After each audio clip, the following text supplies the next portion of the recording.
Então, Portugal agora, na pessoa do Marquês de Pombal, pretende acabar com esse apartheid entre índios e colonos, e aí eles passariam a viver no mesmo espaço. A fim de distinguir esses objetivos, o diretório ele previa essa introdução dos brancos nas ditas povoações, por ter mostrado a experiência que a odiosa separação entre uns e outros, em que até agora se conservaram, tem sido a origem da incivilidade do índio a que se acham reduzidos.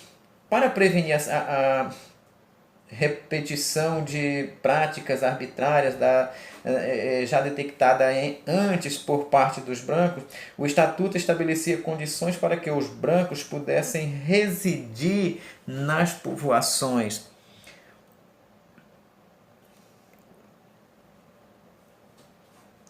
Aportuguesar o índio era preciso o índio se ver como um português, assim como também teria que vê-lo assim.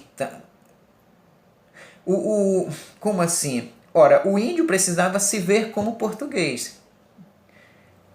Só que não basta ele ser reconhecido, o português também precisava reconhecê-lo como um português. Então, uma contramão aqui. Quer dizer, ao mesmo tempo que eu me vejo como você, você tem que me ver como você também. Então, não bastaria só esse índio. Deixar de tratar como os portugueses deveriam deixar de tratar como seres inferiores, desprovidos de humanidade e, consequentemente, de direitos e vontades próprias. Então era preciso haver esse reconhecimento de ambas as partes. A outra questão, seria proibida a violência sexual contra as mulheres indígenas? Bom, isso foi comum entre os portugueses, de sempre violentar, se viam no direito, já que o negro e o indígena eram a propriedade, então eles abusavam sexualmente das mulheres negras e indígenas a hora que bem entendessem. Então, nesse caso, também seria proibido e a partir de então era negado esse direito, portanto seria considerado crime. O meio mais eficaz para isso era estimulando o casamento entre brancos e índios. Assim tomava imperioso mudar a imagem de que os brancos tinham dos índios para que pudessem considerá-los como iguais. E sendo iguais, então Portugal passa a estimular esse casamento entre iguais, para que, por meio deste sagrado vínculo, se acabe de extinguir totalmente aquela odiíssima distinção que as nações mais pólidas do mundo abominariam sempre como inimigo comum do seu verdadeiro estabelecimento.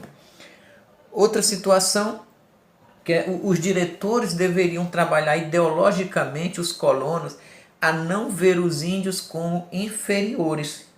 Bom, em nada era permitido que o estatuto ele estabelecia que todos que casarem com índio, portadores de honras e privilégios, passariam a ter igual gozo dos mesmos direitos.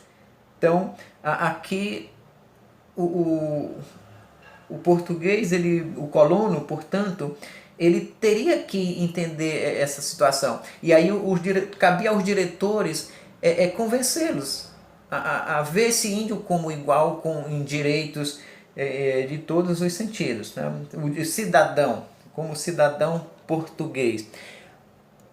Agora, Pombal entendia que a emancipação do índio efetivaria o domínio da região.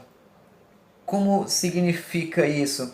Quer dizer, na medida em que, transformados em colonos, os índios garantiriam a ocupação efetiva da Amazônia consequentemente, a consolidação da dominação portuguesa na região, já que Portugal não tinha colonos brancos para enviar para a colônia, perdão. E aí, então os índios fariam esse papel. E esse é o principal objetivo do projeto Pombalino ou do regime do Diretório na Amazônia, transformar esse no cidadão para daí então Portugal ter colonos na região e manter o controle da mesma. Dar liberdade aos índios significava aprisioná-los às necessidades do governo colonial. Como assim? Significa que se o índio passava a ser livre, o cidadão português, aí o governo português vai distribuí-los na região de acordo com seus interesses. Por exemplo, como seria a situação de nós chegarmos lá na aldeia do Alto Tapajós, na tribo Munduruku, e dissermos que o Estado vai fazer uma reforma agrária e agora vai espalhar, quer dizer, eles vão se separar, vai uma turma para o Estado, lá para o município de Anapu, para o município de Novo Progresso, e por aí distribuir essas pessoas. Então você... Como? Ele necessita, então é o que o Estado precisava, quer dizer, ele precisava ocupar as fronteiras mais distantes. E aí, quer dizer, você pega a sua família, recebe um lote de terra e vai para lá. Então o índio tinha que estar a dispor dessas necessidades do Estado, seja para a questão de ocupar o território, seja com a ideia do que produzir, quanto se produzir e por que se produzir isso. Quer dizer, o Estado precisa resolver o problema econômico lá de Portugal. Então só tem a Amazônia, a colônia tem que produzir. Então significa estar preso a esses interesses. O que significou para os índios a substituição da tutela dos religiosos pela tutela laica? Bom, uma mudança trágica na medida em que os deixou completamente à mercê dos colonos, já que os diretores interessados em auferir vantagens pessoais comumente criavam inúmeras facilidades para que o acesso dos colonos ao seu trabalho, ao trabalho dos indígenas, e encontravam múltiplas maneiras, diga-se de passagem, para bular as normas, e acabavam indo de encontro aos interesses desses povos indígenas. Portanto, não foi algo assim muito bom para os povos indígenas, não. Tanto que os indígenas não aceitaram isso com tanta facilidade.